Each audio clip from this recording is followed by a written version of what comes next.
We're friends, right? Can I ask you a question? Would it be weird if I nicknamed my junk Challenge Incursion? I mean, because it could be pretty hard. No, not because there's bugs everywhere. Honestly, keep it clean, guys. How you doing? My name is Paul. Welcome to the channel. If you guys enjoy Division content, be sure to subscribe.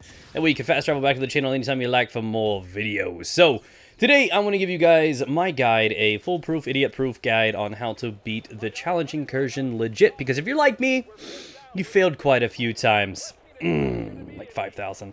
And it's not very easy. You need communication, you need teamwork, you need synergy, and you need to know what to do. And I have devised a pretty foolproof method. So, ladies and gentle agents, sit back and let daddy do the work. Today, this guide is going to teach you a build, how to handle the turret solo, and a few other really awesome things. So let's start with the basic information that you need to understand. Now, having the right gear gives you the best advantage before you even step into the incursion, and this is my recommended set for this tactic. One player should be rocking out full tacticians, while the other three run out sentry. Now, the tactician is definitely one of the key points and pivot players inside of this tactic. I recommend you having 4 pieces of the authority with 2 pieces of striker. For the tactician's player, you're also going to want to have about 26,000 skill power. I know it's such an awkward number to present, but there's a reason for the madness. Now, the way the tactician's talent works is it allows you to scale up to double what your skill power is, and it's going to be full at all times because there's just so much damage being dealt in the challenge incursion, you're not really going to have to worry about that. So whatever your base skill power is going into it, you should expect to have double that throughout the duration of the attempt. So, at 26,000 skill power, you're technically going to be running out the entire incursion at 52,000. Now, why 52,000, you ask? And it's because when you're running the pulse, the caps are at 51,000. Which means I get 100% crit hit damage, I get 40% crit hit chance, and the fastest cooldown allowed at 20 seconds. So if you're following me, if you go beneath 25,000 base, you're not going to hit those caps. You're not going to hit the 100% crit hit damage. It'll be much lower. You're not going to hit that quick cooldown at 20 seconds. But if you go above, you're also wasting that additional skill power that's not going to benefit you. That you could apply to firearms or stamina and help you in other ways. Translation: the tactician player is the MVP. This is the person you want to keep alive. Don't send this person out to run the bomb. Make sure the person in this role is competent and knows what they're doing because they really hold the weight of the run on their shoulders. The sentries have it much easier. With the 3 people running this, you want to have 4 pieces sentries, 2 pieces of strikers. You want to have around 60 to 70,000 health so you can eat a couple shots inside the challenge incursion. And of course, 60% or higher armor with the mitigation is going to help you.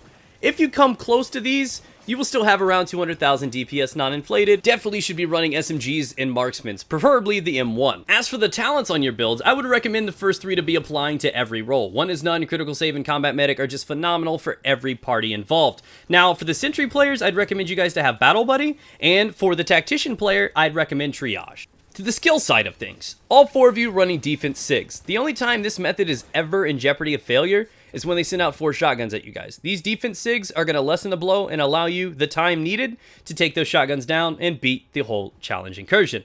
Now, this is where the tactician comes into play. This person will have the responsibility of running tactical scanner by themselves. They're going to be able to keep that thing up 24/7 because of their cooldowns, not to mention it's going to hit 100% crit hit damage, 40% crit hit chance, and have that quick cooldown. Something that somebody with a 10,000 skill power wouldn't even be able to come close to, which means without the tactician, you would have to assign 2 tactical scanners to 2 different people, and they're going to have to time those, communicate, and make sure they don't overlap, and that's just a lot of extra work, not to mention their pulses are not going to allow you to hit as hard as a tactician's would, nor allow you to crit even half as much, and that's pretty crazy, so that's why it's important. 2 of the sentry guys should run the ammo cache supply station. It's great to have extra ammo, but that helps towards cooldown too if you did not know, and that's what's really useful about it. Assign 2 people flashbang sticky bombs. This makes easy work of the drones. You directly hit one of them and it's going to do an AoE disable effect to all of them in the vicinity, and then you just drop mags and kill them. Super easy. And they can, from time to time, help you with some of the shotgun rounds. Now, I want to warn you though, flashbang sticky bombs do not work properly in this little area. Don't know why, but if you shoot them at the floor and detonate, it never affects the people. I have to directly impact the shotgunners with the sticky bomb for it to ever impact them. Not sure why, but this is just a little tip so it doesn't screw you guys over in the future. And then everybody else, throw on some sort of heal, whether or not it's an overdose first aid, maybe an immunizer station, whatever you're looking for, and fill that void. You have a little bit of freedom with that one. So hopefully that wasn't too intimidating. Hopefully you were able to digest what I just taught you guys and can go straight in here and start assigning those roles and doing what you need to as a team. Now, for rounds 3 through 15, you're going to be down in the pit. You basically run each round like you would any other round. The first 2 you have to do up here in the control room because it's just much easier this way. Now, I will recommend one of you guys to equip the smart cover with the recharger mod. and plant it on the window. This is going to allow you to absorb a lot more damage. Any of you guys that have peeked over this naked without smart cover know exactly how quick you can be downed, and that really slows down your progress. Smart cover is going to allow you to deal more damage, absorb more damage, and have increased cooldowns, and that is huge. By the time you clear second wave out, you should have a large window of time to run down there safely into the pit and start round 3. Now, if you see that the round 3 is started and you have to run down there, pop a sig and run. Do whatever you got to do to ensure your safety to get down there. Now, as I said earlier, this whole strategy revolves around being able to survive and kill the shotgunners when they push you. Now, I'm going to leave a little thing on your screen showing you exactly what rounds they spawn in and how many of them spawn each round.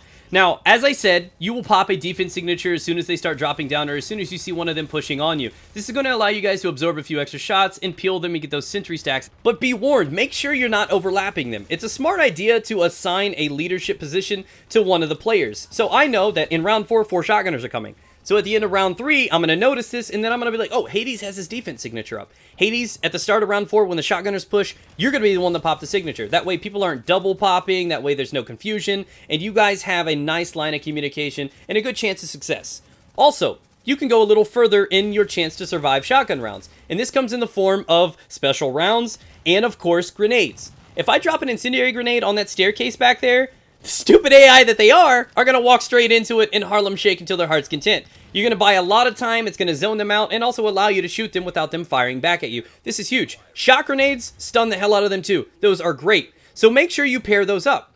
The CC train doesn't stop there, guys. Incendiary rounds are phenomenal for the shotgun management.